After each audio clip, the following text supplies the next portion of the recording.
Good morning, guys. My name is Kaushik Mukherjee. I'm the co-founder and COO of SUGAR Cosmetics. It's a very fancy title. It's just that I've gotten used to it. I used to be co-founder, CEO when the company was shutting down in about 4 or 5 years back. I'm still co-founder and CEO and COO. But when Sunil contacted me for the event, so part of the topic was very close to what we believe in, what we've been trying to crack. That how do you, as a brand that's very influenced by the D2C, direct-to-consumer concept, right? How do you leverage digital media and scale and reach directly to the consumers? Now, you would note that I've used DNVB instead of D2C, and I'll cover in a bit why. DNVB, digitally native vertical brand. And couple of things in the span of time that I have. What helped us scale? Now that now we have different discussions in our team. We don't discuss, when do we have money to pay salary for next month? We discuss, okay, now that we have a good thing going, how big can we get? How soon can we get there? So in terms of learnings that I'd like to share over here, so the first thing is that I really believe that market matters, and I feel so because it took me a long while to accept that. We run a 7-year-old company. When we started, our business model was slightly different. We had a beauty subscription service wherein we used to curate brands and products from different brands, kit it together and send it to women all across the country. And it was not the easiest thing to do, but it was great. It was scaling. It's just that beyond a point, it just got very expensive to educate the customer as to what our value prop was, that we would get your needs, fill in a questionnaire, send you curated products, and for that we would charge a customer $500 a month. It just did not scale beyond a point. That's when in 2015, we started taking a second look at what we could build using our learnings from our experience at a beauty subscription service. And that's when we realized that the market which we were playing in was a very small part of it. If we could leapfrog ahead and say, okay, can I address the entire market? What does the market look like today in color cosmetics, in makeup? And we noticed insights started popping out. One of the insights which popped out was, this is January 2015. Now, from our subscription service, we realized that no matter what product we give to our audience, whether it be bath and body products, skincare products, what delighted our audience most was the makeup product in the bag. That was a make or break. And makeup in 2015 looked a bit like this. I have replaced brand names with brand 1, 2, but you can guess what they are. So there were brands operating at $225, $249, $299, right up the way to $1450, which was MAC Cosmetics, and it started with Lakme. And that's what the market was. And when we spoke to our customers and plotted this out, we found something really interesting. We suddenly said, wait a minute, are we seeing a white space in the middle where nobody is playing in? Of course, we thought we were very smart, and we have discovered a blue ocean to tap into, but what we didn't know was everybody was looking at this. So eventually, Lakme launched a Lakme Absolute, you know that. Color Bar moved their price point up, but we didn't know all that, right? So when we saw that, we were like, wow, amazing, Let us not compete in the mass market. Let us directly launch a product that's slightly at a higher price point, at a 600-ish price point. Next, okay, if you have to launch a product directly in the 600 price point, what do we want to launch? We have to be very sure about what we want to launch. Then we realized that market also had two very different kinds of offerings. At one end, there was something which was very colorful, pretty, bubbly, fun, flirty, very, very young and colorful. And at the absolute other end of the spectrum, we found something which was very premium, sensual, luxurious. Now, in the 3 years that we spent running the other business, we interacted with a very different audience. This audience was, that time Instagram wasn't the biggest platform for us, Facebook was.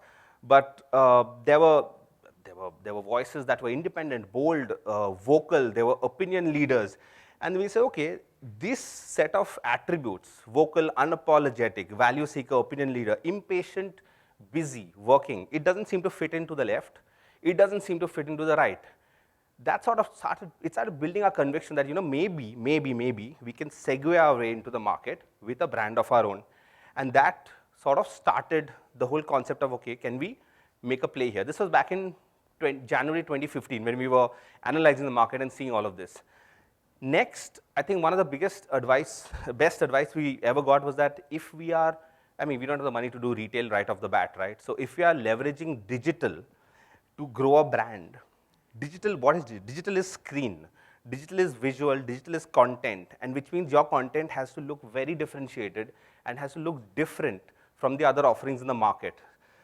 So how do we engineer that, right? How do we engineer that? So in 2015, we launched the brand Sugar. July was when we launched the brand, and today, I'm using the word launch, but I assure you, no brand launches with just 2 products. I mean, we didn't have money to make more than 2 products, right? So we just launched 2 products. We were extremely economic about it. We said, okay, let's see what people have purchased over the last 36 months in our previous business. There were no surprises. It was a black kajal and a black eyeliner, and we said, "ठीक है, हम वही launch करेंगे. We're going to launch that." And we just started. It was a bit under the radar, but we started. We at least started building what we thought would help set ourselves apart. We said, okay, we want something edgy. We want something which every visual should be made up of smaller, different parts and jagged edges. So we started building on that. We said, products look the same. All lipsticks look round. You open the cap and you twist it, comes up. Our products have to look different. They have to be black, they have to be matte, they have to be square. Square lipsticks were not very popular at that time. I still think they're not very popular. But we started designing things which, this is a very old photo. Our products currently look better than this. But I intentionally wanted to show this photo because of something. Now, I'm going to show you the next slide, where back in 2017, it's an Instagram post from Nykaa, which is obviously now a behemoth, but that time they were promoting a lot of brands, and they, for International Lipstick Day, they decided to promote 5 lipsticks on a post. And till today, when I look at that photo, I'm like, you know, this, if I have to pinpoint one thing that started getting us visibility, it was this. See, this was a post which they put up, right? Now, does anybody know which other brand is there in the photo? Because brands did not inherently design for Instagram. Brands did not design for digital. The point is, you cannot say that, Acha, I'm going to spend 1 crore on digital, Facebook, Google, I'm going to run banners. Look, your brand has to stand out, right? I mean, I know if I zoom in that there is our competing friends are there. They're all there. There's only one product of Sugar, but people never registered that. And this pattern has repeated itself over and over and over again over the last 4 years. Every product, when, at least digitally when it appears, it just looks different. Of course, over a period of time, you may or may not have noticed brands have started increasing their font sizes because they know that awareness is currently spreading first through digital. So you can't have those prim and proper, very small font. You need to have something big and in your face. Some brands bite that. Some brands still stick to the brand aesthetic. This worked for us. So designing for digital is something which we, you know, is at the core of who we are. I mean, every product of ours has their own visual identity. So something like this would start and end up as a product. That product gets later carried forward to all our retail outlets, to our out-of-home advertising. So beyond the point, people started, you know, they say you need to own something to be seen as, you know, as an authority in something. So right off the bat, we said product is something which we want to invest our money. We need to build superior products. But in terms of imagery, this artwork, the technical language for this is low poly illustration. We call it mosaic, edgy, whatever it is.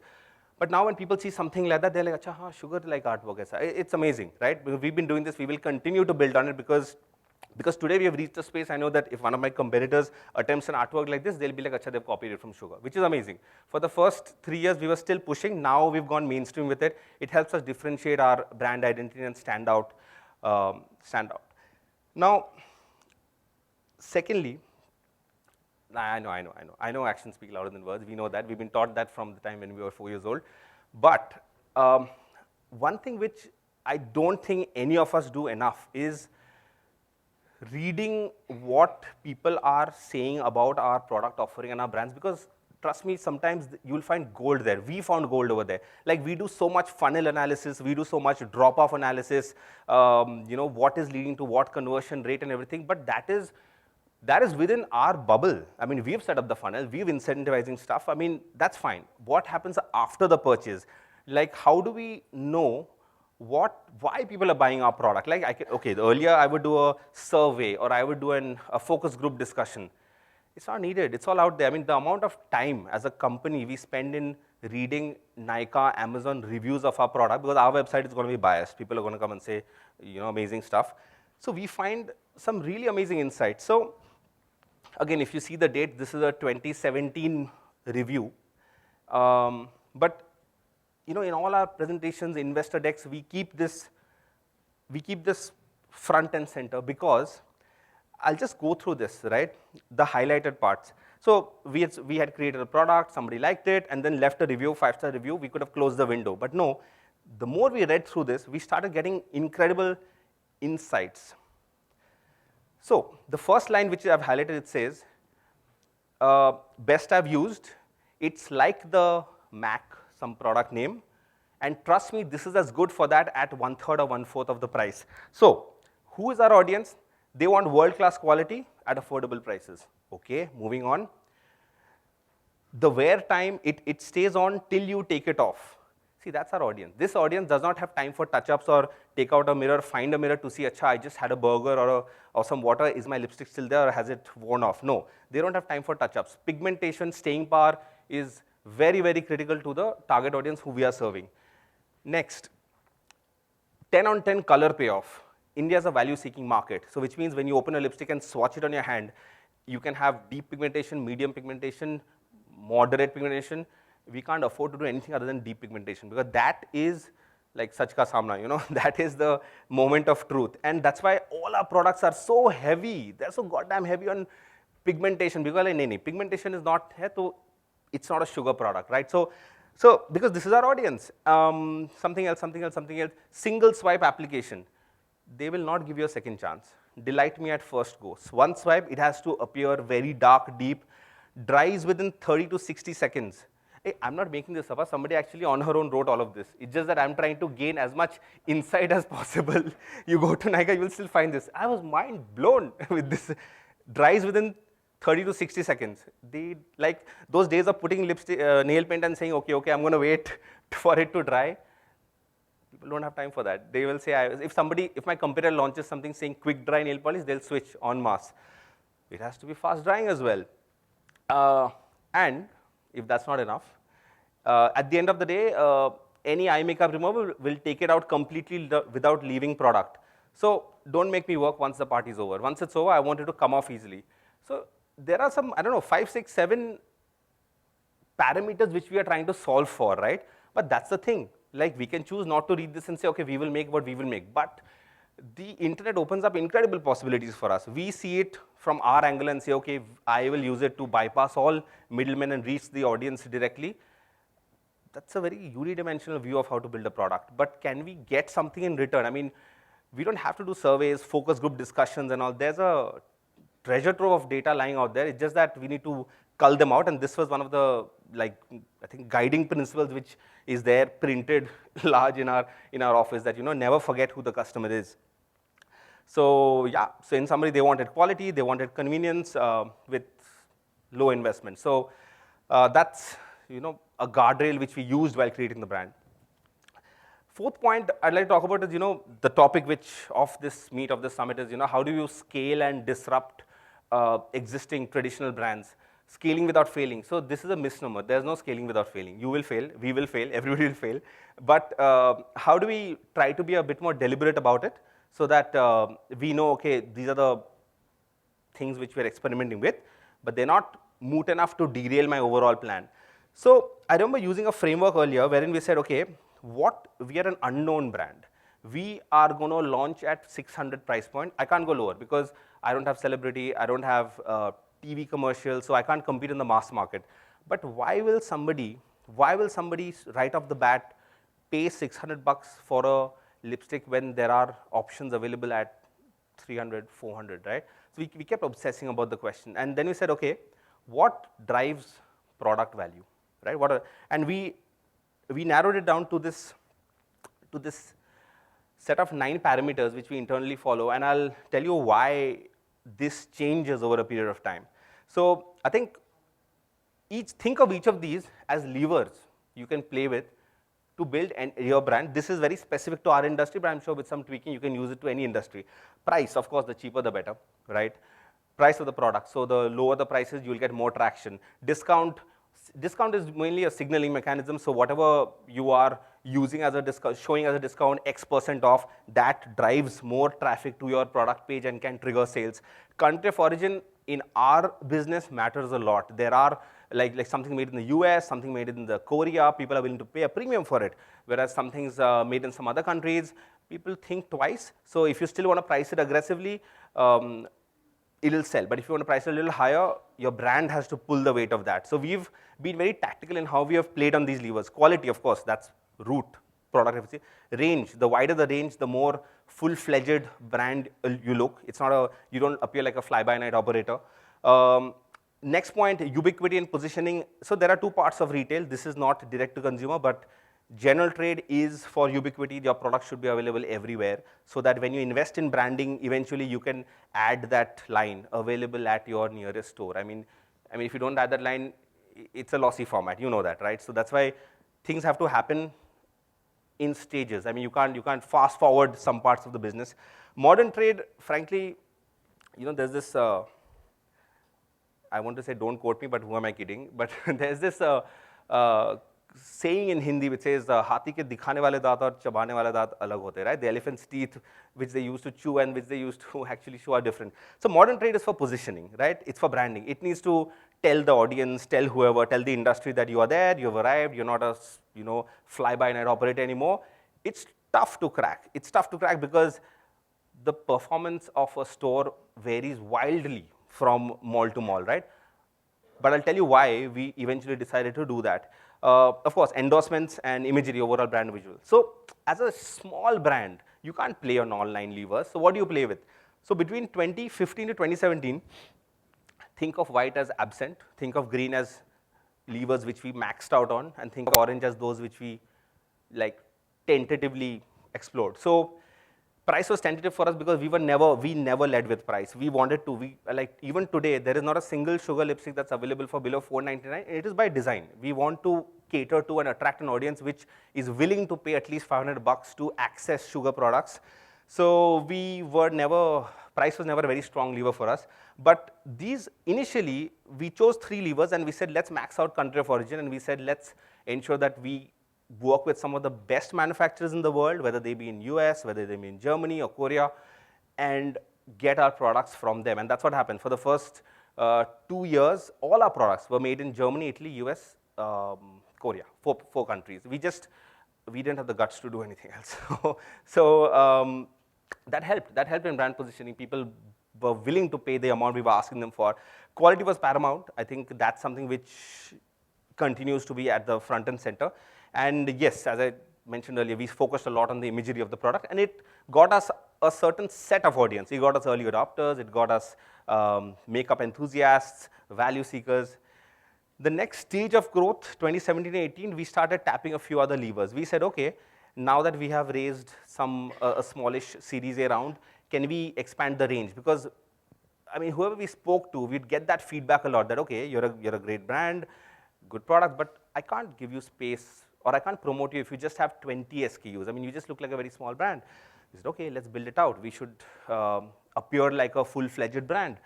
We started exploring general trade, bits of modern trade. Everywhere the pattern was simple. We'd go there, the distributor would take a look at our products and say, door wahan pe hai, please go, come back after 6 months. And we used to keep doing that every 6 months. But we started making some inroads. And I think the breakthrough which we achieved, breakthrough is a very big word, but was somewhat in the last year wherein we started playing on pretty much all the levers. Unfortunately, to stay competitive, we had to offer some discount eventually on some products, although the market operates at 20%, we operated at 5%. But we started tapping all of these. And I don't know what 2020 onwards looks like, but this stays with us, that, okay, this is what product value looks like, and this is how we're going to build.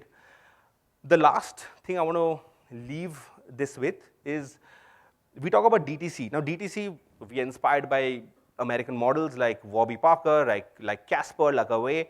See, the fact is, we can build a DTC brand, right? But in India, everybody wants scale because that's the India story. That's so many people.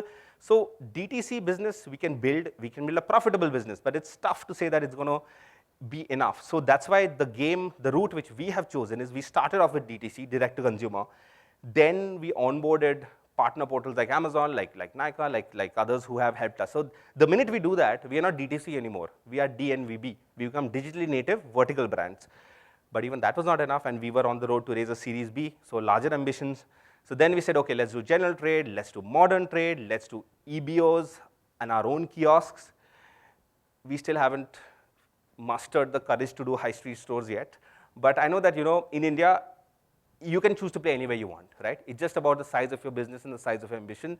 But this is where we are. This is what has helped us. Wanted to cover a bit of these. And of course, there is an army behind this. So we used to be a small 25, 30 member team, and now we had this recent meeting in Lonavala, and I see all of them, and I'm like, okay, I am somewhere there. So thank you so much for being patient with this. You wanted to share a bit of what worked, and of course, some bits about what didn't work. So thanks. Thank you. Thanks a lot, Kaushik. David, can I have you on stage? Sorry? Yes, absolutely. Go ahead.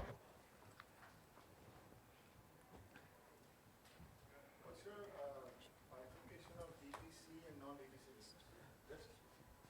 Sorry. So direct to consumer and non-direct to consumer. So D2C, let's do channel-wise, right? So overall, it has dropped to about 40% of our overall business, which was much lesser than what we had initially imagined because we thought ourselves to be a direct-to-consumer brand. But it's just scale. I mean, this year we're going to close at about 110 crores of revenues. It can't reach those revenues if you can reach, but I'll probably take much longer to reach, right? So that's why for us, trying to expand, and there was a bit of a space grab exercise as well, because now with whatever we've built, there are a lot of competitors, right, who challenge us every day. And there are only retail, so many spots available when you enter a Shopper Stop or a Lifestyle. So for us, when we are being offered a premium position, we sometimes have to leave a handkerchief over there saying that, yes, we are coming. Otherwise, I know that the space may not be available 12 months from now. So it's under 50%. I think 40, 45 is what we'd be.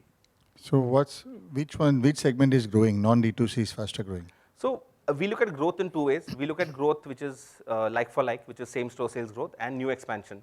So like for like, established brands do about 20%. We are doing double of that. But so main growth is still coming from territories which have not explored yet. So which means we have about 30 of our own kiosks and stores right now. The target is to triple it in the coming financial year and take it to 100. I think that's where a lot of the growth is going to come for next year.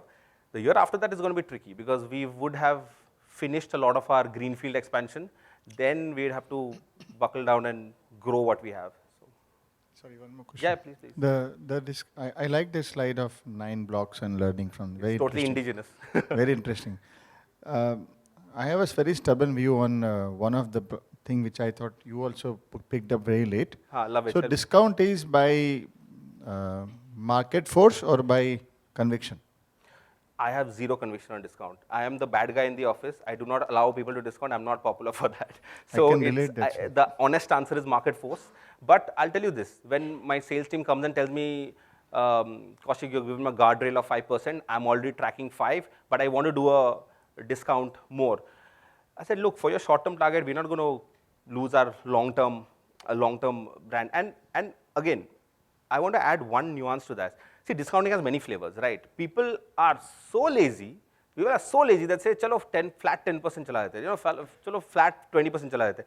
Look, flat 20% does not help me, right? Does not help me. What I need to do is, if I have to discount, then I will do a discount wherein I know you're picking up 3 of my products, which means either buy 2, get 1, or buy for 1,500 and get 10%, because then I know that I'm giving you a discount, but I'm also inserting 3 products into your life, and I have not 1, but I have 3 arrows, 3 shots to impress you with. So that's a bit about how I think about discounting. I'm not a big fan of discounting, but we do it. Do you think discount leads to brand dilution? 100%. It does. It does. I mean, I still look at a Bose and see that, is it going to be on discount? I don't find it too often. So I buy both now, but yeah. Thank you very much. I do. Well, they're good. Yeah. Hi Kaushik, Shailesh here. Hi, Shailesh. I want to understand your experience with general trade versus modern trade. You were describing a little bit of modern trade, and that's where I think you Yeah. stopped. If you can just elaborate a little bit. Look, they're all gundas, okay? Everybody's out to get an arm and a leg to give you space, but that's their business, right? So I think, so I'll tell you what the difference is, right? Modern trade is really tough to get in because there are really powerful individuals who control purchasing for the entire country, right? I mean, you have to meet them once, twice, and really convince them that this is going to make them look good. So there is some pressure on every modern trade partner that let's change the mix to get new brands, right? So that works to our advantage. But things like, okay, you're a new brand, so start at a ridiculous margin, that adds friction. But eventually you can crack it. General trade is different. General trade, eventually none of the big guys will give you a chance. So you need to start with very small distributors. The challenge is to change distributors and upgrade because some distributors will not be able to take 1 crore of stock from you, right? So they will say, I have working capital budgets of only 20 lakhs. So you have to, no matter how painful, move out and scale up, but that's the only way this is going to grow.